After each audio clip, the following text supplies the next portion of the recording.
ADHD and this association with trauma, and this is something that a lot of people don't understand and realize. When it comes to ADHD, for our brain to protect itself from trauma, from this pain, it will disassociate very often and very common. This makes it almost impossible to heal any trauma. We will disassociate, we will get hyper focused on different tasks to distract ourselves to actually push through a trauma response. And this is something I wish I would have known. I got diagnosed with ADD at 13, re-diagnosed ADHD at 17. And I do share from a lot of experience. I lost a wife to suicide, a dad to suicide. I've been through a lot of childhood trauma. I've been through a lot of addiction. One of the things is a instant trauma response for people with ADHD that we don't realize is we will go into a pattern seeking just system where all of a sudden we hit a trauma response. Instead of addressing the trauma, talking about it, sharing about it, we will shut that down. We will disassociate from it.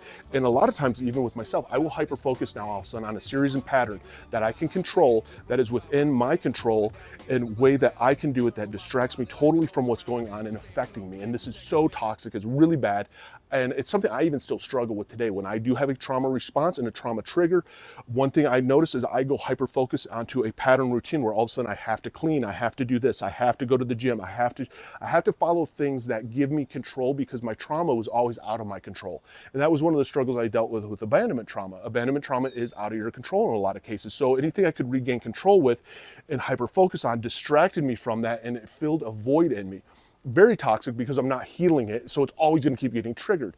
And that's one of the things that I wish I would have known. Again, I got diagnosed with ADHD in the 90s, and they didn't know a lot of this stuff. And that's why I share, because the more that we can share our experiences, what we've been through, how you heal through it, that it is okay to find a doctor, therapist, EMDR therapy, CBT, DBT, any kind of therapy makes a difference. Just make sure it's specialized towards trauma if that's what you're truly struggling with, though, because there are doctors and therapists that specialize in that.